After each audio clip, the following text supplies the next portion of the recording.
ನೋಡಿರಿ, ನಿಮ್ಗೆಲ್ಲರಿಗೂ ಹೇಳ್ತಾ ಇದ್ದೀನಿ, ಕೇಳಿಸ್ಕೊಳ್ರಿ. ಇವತ್ತು ನಾನು ಬಂದಿರೋದು ಏನಕ್ಕೆ ಅಂದರೆ, ಯಾರು ರಿಪೀಟೆಡ್ ಅಫೆನ್ಸ್ ಮಾಡ್ತಾಯಿದ್ದೀನಿ ಅವ್ರ ಮೇಲೆ ಗೂಂಡಾ ಆ್ಯಕ್ಟು ಮತ್ತು ಗಡೀಪಾರು ಎರಡೂ ಮಾಡ್ತಾಯಿದ್ದೀನಿ.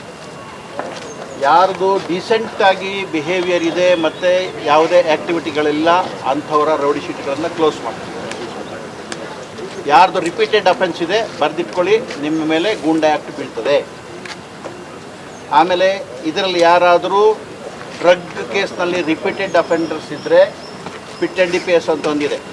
ಪಿಟ್ ಆ್ಯಂಡ್ ಡಿ ಪಿ ಎಸ್ಸಲ್ಲಿ 1 ವರ್ಷ ವಿತೌಟ್ ಬೇಲು ಜೈಲಿಗೆ ಹೋಗ್ತೀರ, ಎಲ್ಲರಿಗೂ ಹೇಳ್ತಾ ಇದ್ದೀನಿ. ಮತ್ತು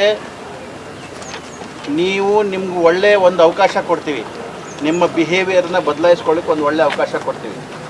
ನೀವು ಬಿಹೇವಿಯರ್ ಬದಲಾಯಿಸ್ಕೊಳ್ಳದೆ ಇದೇ ಥರ ನೀವು ಕಂಟಿನ್ಯೂ ಮಾಡ್ಕೊಂಡು ಹೋಗ್ತೀರಿ ಅಂತ ಹೇಳಿದ್ರೆ ನಮಗೆ ಪೊಲೀಸ್ ಕೆಲಸ ಚೆನ್ನಾಗಿ ಗೊತ್ತು, ಹೆಂಗೆ ಮಾಡೋದು ಅಂತ ಗೊತ್ತು, ನಾವು ಮಾಡ್ಕೊಳ್ತೀವಿ. ನಾವು ಒಂದು ಏರಿಯಾದಲ್ಲಿ ಒಂದ ರೌಡಿ ಇರಬೇಕು, ಇಲ್ಲ ಪೊಲೀಸ್ ಇರಬೇಕು, ಎರಡೇ.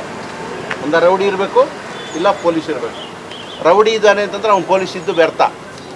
ಅರ್ಥ ಆಯ್ತಾ ನಾನು ಹೇಳ್ತಾ ಇರೋದು? ರೌಡಿ ಆ್ಯಕ್ಟಿವಿಟೀಸ್ ಮೀಸೆಗೆ ತಿರುಗ್ತಾ ಇದ್ದಾನೆ ಅಂತ ಹೇಳಿದರೆ ಅವ್ನು ಪೊಲೀಸ್ ವ್ಯರ್ಥ ಇದ್ದಾನೆ ಅಂತ ಅರ್ಥ. ಒಂದ ನೀವಿರಬೇಕು, ಇಲ್ಲ ನಾವಿರಬೇಕು. ಆ್ಯಕ್ಟಿವಿಟಿಗಳನ್ನು ನಿಮ್ದು ಏನಿದೆ ಪ್ರತಿಯೊಂದನ್ನು ನಾವು ಮಾನಿಟರ್ ಮಾಡ್ತಾಯಿದ್ದೀವಿ.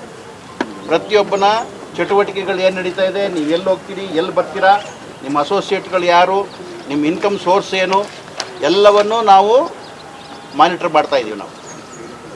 ಆದ್ದರಿಂದ ಇದು ನಿಮಗೆ ವಾರ್ನಿಂಗ್ ಕೊಡೋದಕ್ಕೋಸ್ಕರವಾಗಿ ಕರೆಸಿದ್ದೀನಿ ನಾವು. ಇನ್ಯಾರ್ದಾರು ಒಂದು ಕೇಸಲ್ಲಿ ರಿಪೀಟೆಡ್ ಅಫೆನ್ಸ್ ಮಾಡಿದ್ರಿ ಅಂತ ಹೇಳಿದರೆ ಎಲ್ಲ ಇನ್ಸ್ಪೆಕ್ಟರ್ಸಿಗೆ ಹೇಳ್ತಾ ಇದ್ದೀನಿ, ಇವತ್ತು ಯಾರ್ಯಾರು ಆಬ್ಸೆಂಟ್ ಇದ್ದಾರೆ ಅವ್ರು ನಮ್ಮ ಪುನಃ ಸ್ಟೇಷನಿಗೆ ಕರ್ಸ್ಕೊಳ್ಳಿ.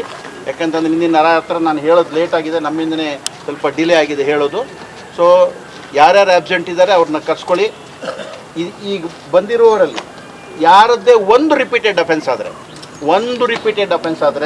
ನನಗೆ ಗೂಂಡಾ ಆ್ಯಕ್ಟ್ ಬರಬೇಕು, ಇಲ್ಲ ಎಕ್ಸ್ಟರ್ಮೇಟ್ ಬರಬೇಕು.